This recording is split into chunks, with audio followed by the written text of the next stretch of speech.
Today, we're going to talk about corporate responsibility in the new trend of business to business collaborations to fundraise for charity and solve community problems, and how monopolies that are being created by textile pilot programs like Markham impede those developments and hurt competition. And I didn't know this, but Metro Vancouver is suffering a similar problem. And actually, it seems to me, now that I'm starting to learn about this a little more, that waste sectors in general fall risk to this sort of monopolization as soon as municipalities or governments decide that they're going to control what happens with the textiles.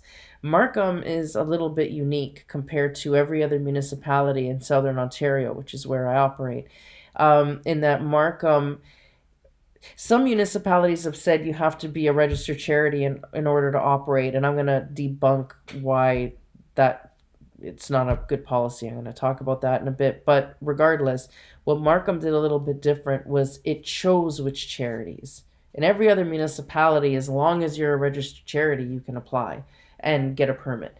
But in Markham, they were very selective on which charities were going to be able to collect, and then they set a deadline, which meant that the market is now dead outside of those charities, and everybody got pushed out. Now, Markham is an economic driver, one of the cities that are economic drivers in this industry, because the clothing that was coming out of Markham was superior to, let's say, the stuff being collected in a rural area. So that was helping keep the commodity kind of buoyed with good quality. Toronto is another such city. And not long ago, I was at a City of Toronto stakeholder session where Diabetes, which is one of the Markham partners, was very, very vocal about lobbying for the adoption of the same program in Toronto. So again, we're not just limiting it now to charities only, which other municipalities have done, not all, but some. But now we're limiting it even further to just a handful of charities, disenfranchising everybody else. Now, it's horrible for smaller charities that get pushed out in favor of this glam squad, and that's bad in and of itself. The fact of even the other municipalities that say charities only, it's all smoke and mirrors, because half of them, more probably, partner with for-profit collectors anyway. So it's just their logo on the bin, and they're filling out the paperwork, and that's all of it. It's really a private sector company anyway at the end of the day. But whatever, this forces at least the charities get a cut. You know what I mean? Of the proceeds from Ontario's used clothes. I won't even begrudge that, although it is not good for the economy.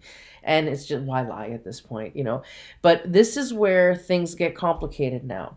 So, for example, first of all, there's a trend towards the demonization of industry and corporations. And an easy example of that is in Alberta, right? Where Tides and Suzuki Foundation and whatever, they did so much PR against the pipeline industry that it decimated the industry, and look what it did to their economy.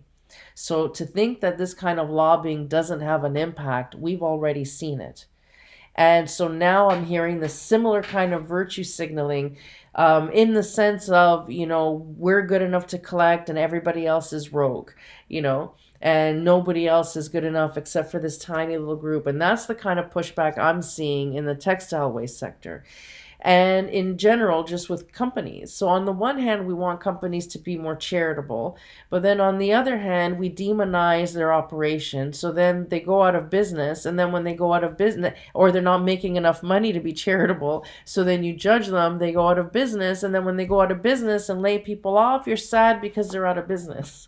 So that's the kind of cycle that I'm starting to see, and I'm starting to see that happen. Like the CBC loves to do exposés on the export sector of textile waste, and half the time they get it wrong. Kelly Drennan of Fashion Takes Action carved one of their, they did, what was it, was it Marketplace? Was it a Marketplace up? I forget which of the CBC shows did a big expose on the export sector, the last big one that came out, and Kelly Drennan of Fashion Takes Action carved it up like a turkey. Like carved it up, like debunked it from start to finish like a turkey. So there's this demonization that is really hurting the industry. And Markham has used this virtue signaling to excuse that behavior and to create this monopoly. So let's see how this plays out beyond just hurting small charities, because now you know that the trend is that every big business is partnered with some charity or another. It's like the thing, right? And some big businesses even have their own charities that they've created or whatever for their brand. Now, what happens when a big franchise, let's say, decides to partner with a company like Textile Waste Diversion? Right? So they'll say, I'll give you 4 feet of outdoor space to put a bin. In exchange, I want this much money given to, this charity that I'm collecting. Or what about if it's a business that's struggling? I have a few small mom and shop businesses that really need to monetize every square foot they can of the property they're on. And they do this just as a way of raising revenue. Why not them? Why not them? So now if all of a sudden I make a deal, let's say with a charity that operates all across Ontario, not or charity or even a business that has a franchise, let's say, and they want to raise for their favorite thing, and they have businesses, 100 of them, all across Ontario. What am I supposed to say? I'll put a bin everywhere except Markham, because in Markham, your disease isn't good enough. You know what I mean? They don't care about your disease, or they don't care about what it is that you're fixing or whatever, because you're a rogue, according to Markham. So that's not fair. So now you're and don't say, oh, it's just Markham, what could that mean? Let's do numbers, okay? So a real amazing, like, big box store retail location can get about 600 pounds a day, 365 days a year, and I'm not even kidding you.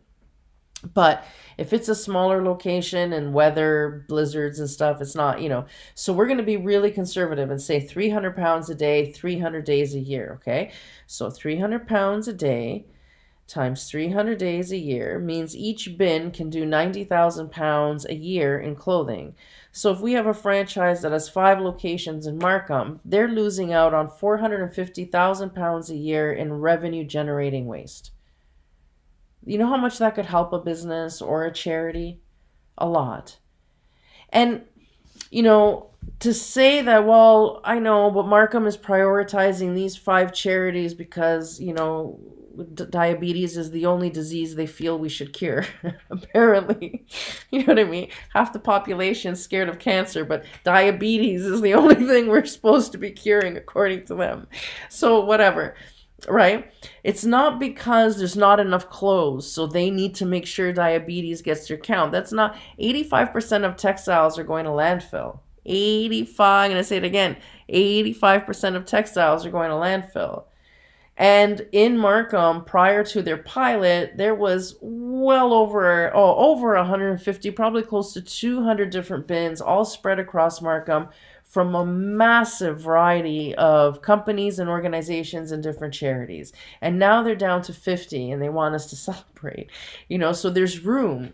There's tons of room for more bins in Markham. So if a franchise that owns their property, that is their property, it's their business, their property, they want a box because their mom has some disease and they really want to raise money to cure it, or they have a charity that means the world to them, or their religion, or whatever it is, Markham's going to say, no, we have our little glam squad and no one else can play.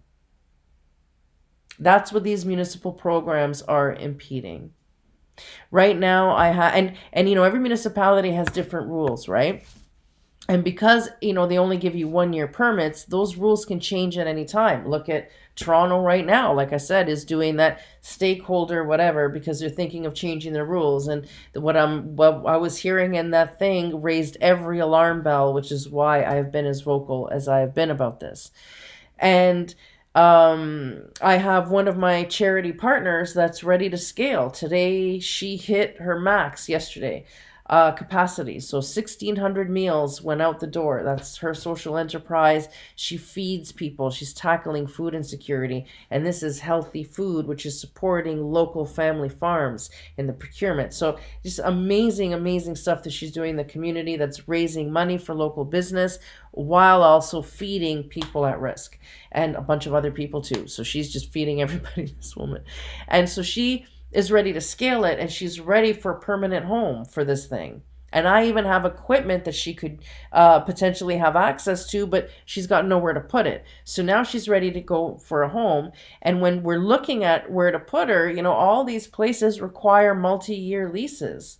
But you only ever get yearly permits. And I'm not guaranteed that my permits are going to be renewed next year, or that the permit fees aren't going to go up, or that the insurance alone to operate in this industry and the legal bills make it almost cost prohibitive to do it now anyway. So it's hard for me to commit to a multi-year lease with a charity partner because I don't know how long my permits are going to last or how long this industry is going to last, because it's being pummeled by these municipal type of programs. So we're finally at a point in society where businesses have learned that it's good business to be active in your community and to help your community. So now they need to generate revenue in order to do that. But if we're making it impossible for businesses to run a business and demonizing them also, how are we going to create jobs and generate more revenue to solve the problems government clearly can't? And that's my message for today.